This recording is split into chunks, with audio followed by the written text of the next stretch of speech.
Assalamualaikum warahmatullahi wabarakatuh. Good morning. I'm Assalamualaikum. In my right side is Fahri Kamal Hamdi, and then in my left side is Isan Rahman. And we are from Senior High School 1, CIAWIGEBANG. And today, it is big honor for us to deliver this presentation with the topic about direction of Indonesia's government in handle COVID-19 pandemic. And today, we will present about what is COVID-19, program to handle this pandemic, and the main point is how Indonesia's government can handle COVID-19. And I am, as the first speaker, will concern about what is COVID-19, and then my friend Fahri, as the second speaker, will concern about program to handle this pandemic, and the last speaker, Isan, will concern about how Indonesia's government can handle COVID-19 pandemic. And now I want to ask you all, do you know COVID-19? According to World Health Organization, COVID-19 is the infectious disease caused by the coronavirus SARS-CoV-2, which is a respiratory pathogen. And World Health Organization first learned about new virus from cases in Wuhan, China on 31st December 2019. Next, my friend Fahri will deliver about program to handle this pandemic. So, Fahri, As my friend mentioned before, I will concern program to handle COVID-19 pandemic. There are two programs in handle COVID-19 pandemic. The first is lockdown or territorial quarantine. According to Australian University Press, lockdown is an official order to control movement of people or vehicle within an area due to the dangerous situation. Meanwhile, according to Washington College of Professor of Law and Public Health Ethics, Lindsay Williams, lockdown from the perspective of health public, if we refer to what China and Italy have done, is an effort to create a geographic quarantine, also known as quarantine. And then the second program is herd immunity. What is herd immunity? When most of the population is immune to infectious disease, this provides indirect protection, also called herd protection, and then herd immunity to those who are not immune to the disease.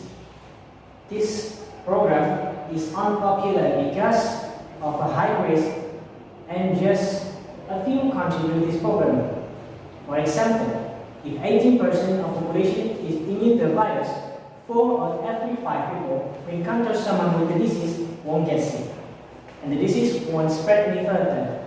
Usually, 70 to 90% of the population needs immunity to achieve herd immunity. For infection by the vaccine, this disease can still circulate among children and can infect those with weakened immune system. Antibodies from a previous infection provide protection for only a short period of time. We can expect that people who infected will be immune for months to years, but probably not for their entire lives. The country implement this policy such as the Dutch, Swiss, and England. But Indonesia will never implement this policy because this is just a suicide. And next material will be delivered by my friend Isan. Isan, time is yours. Alright, now let's talk about how Indonesia's government handled this pandemic.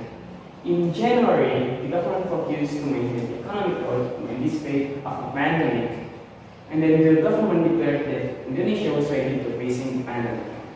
This statement has led several state officials to underestimate COVID-19. In March, when the first phase were announced, the government established a task force to accelerate the handling of COVID-19.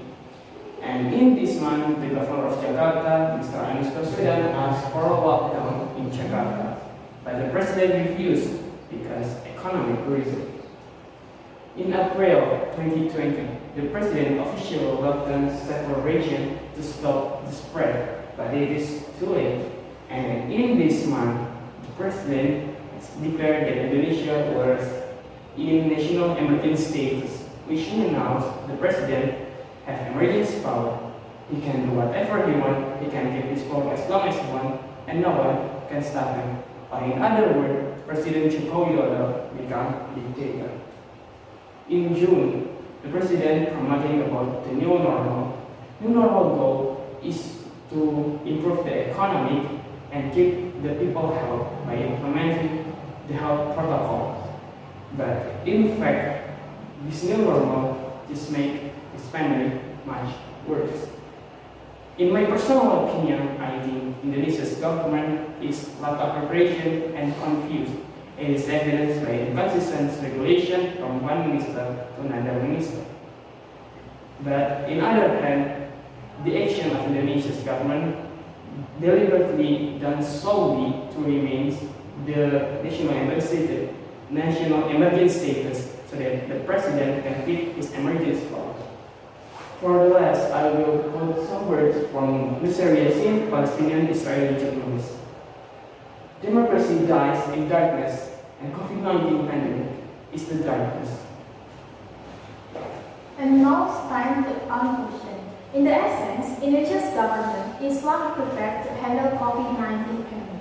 And obviously, Indonesia's government not strict to maintain security of the country and community. Therefore, we invite the jury and audience to support this presentation. And of course, we do not agree with Indonesia's government in handle COVID-19 pandemic. That's all for the presentation. Thank you so much for your attention. Assalamualaikum warahmatullahi wabarakatuh.